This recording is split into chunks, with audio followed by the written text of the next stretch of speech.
The Oklahoma City Thunder were probably one of the most surprising teams this season in terms of how much success they were found and compared to their expectations going into the season. And with that comes a lot of excitement about the potential future of this team, and a lot of that is due to the unbelievable job that Sam Presti has done over the years as the GM of this team.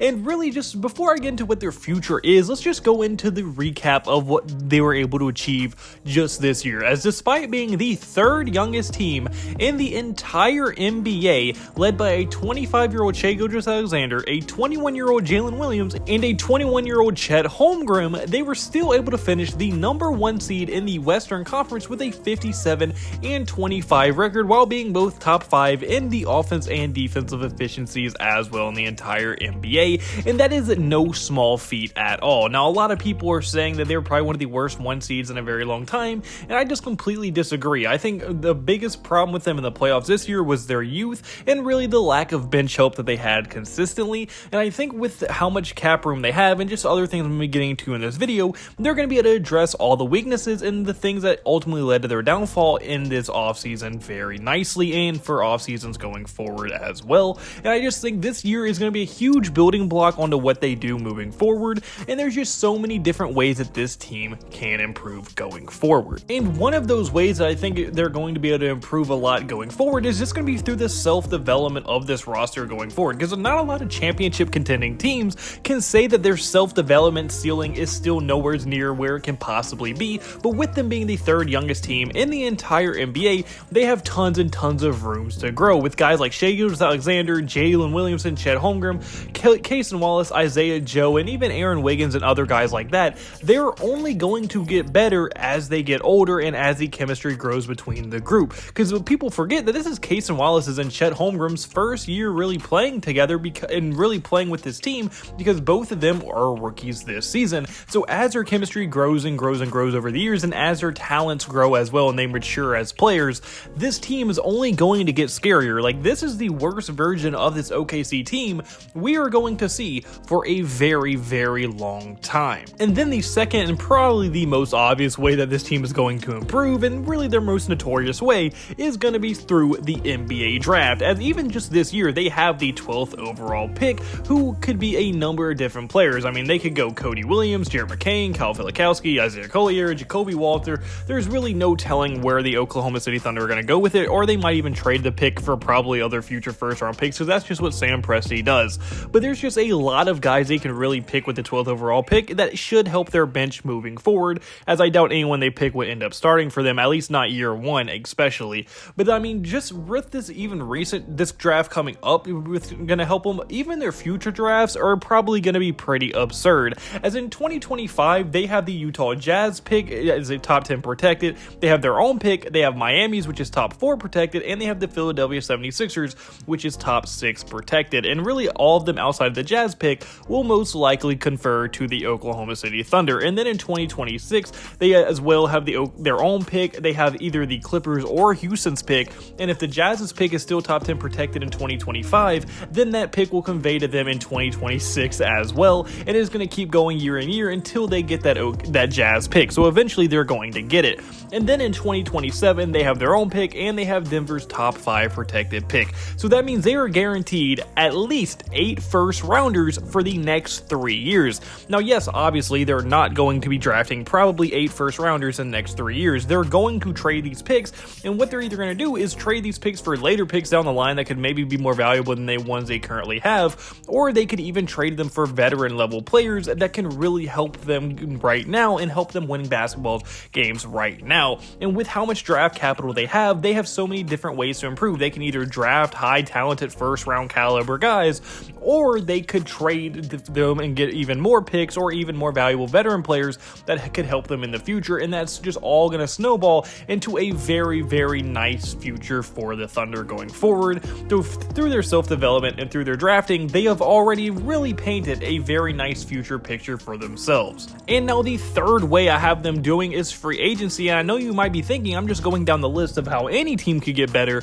but I think it's still a much more favorable situation in OKC than it is for most teams in the free agency market this season, as they currently have the 4th most salary cap in the entire NBA going into this year's free agency class. And with the fact that most of their key players are under contract for the long term, as you look at Shai Gilgeous-Alexander is under contract through 2026 through 27, same with Lou Dort, same with Chet Holmgren, and J-Dub as well, and they're still going to be there for a very, very long time on fairly cheap contracts due to how young they are. Now, obviously, they can't go out and spend all their money because they need that money for future endeavors like extending their core players, but they're still going to have leftover money where they can offer significant money to a lot of very good veteran level players. And they can either go one or two ways. They could try to add a star free agent like Paul George, Klay Thompson, Tobias Harris, or Pascal Siakam this year, or they could even just go in the role player options where there's tons of good role players, and just some of the highlights would be Buddy Hield, Bruce Brown, OG Anunoby, Kentavious Caldwell-Pope, Robert Covington, Jonas Valanciunas. They could just go so many different ways in this free agency class,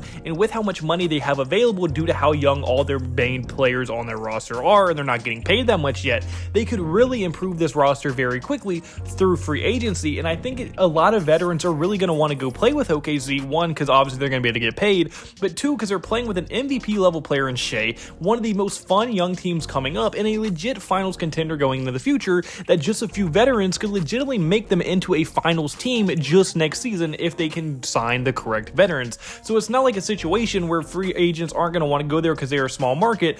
The future is so promising in OKC, and I think they really showed that this year with how much success they had, that veterans are going to want to be a part of that system going forward. So I think free agency is going to be a huge vehicle for the improvement of this team, despite them being a smaller market. And now the last thing I'm going to get into is going to really be the trade scenarios that OKC could find themselves in. And once again, this is not me just going down the list of how any team can improve. OKC is in a very advantageous position as they currently have a guy in Josh Giddey who is looking less and less likely like he's going to be a part of the future plans of this team, and he's just kind of the odd one out, and really to no fault of his own. Josh Giddey is a fine player. He's a very good passer. He has great size for a point guard, and really the only thing he fully lacks in his ability is his shooting, which he can definitely improve going forward, and he is still very, very young, and there is a lot of teams that are going to want to trade for a very young, tall point guard who is an elite passer as well, who can play solid defense and maybe can develop a jump shot going forward and still has tons of potential. And some of those teams would look like the New Orleans Pelicans, the San Antonio Spurs, or the Phoenix Suns, and those are just the teams off the top of my head that I know need true point guards, and all three of which of those teams would definitely be able to give you significant trade packages for someone in return for Josh Giddey. So there is a very real chance that they end up getting veteran players, a lot of young players, or even more draft picks to make their future even more brighter going through with a Josh Giddey-like trade, which seems very, very likely is going to happen this offseason due to the current circumstances they find themselves in. Through the fact that they find themselves in such an advantageous position in literally every aspect of being able to improve a team, I think it's going to be very, very fun to see how the OKC front office and Sam Presti really navigate this offseason and see how much better this team is just going into next year. Because I think on one hand, you could bank on off of just the self-development of them and adding just a few veterans, or you could really try to put like some real like adrenaline into this team and really try to expedite the growth of this team, which can also be dangerous, don't get me wrong. But if you can get the right star that's not going to be a cancer to this team and is really going to buy in, they could make this team that much scarier and into a real finals favorite if they're able to navigate this free agency correctly. And I want to hear your thoughts in the comment section below. Do you agree with me? Do you think the OKC Thunder are set up perfectly for the future? Where do you think they should go for the future? I want to hear your thoughts in the comment section below. If you did at any point, hit the like button and subscribe button. That means the absolute world to me. And I hope you have a blessed day, because I had a blessed day, so you need a blessed day. All glory to God. See you next video. Goodbye. Boo. Blah.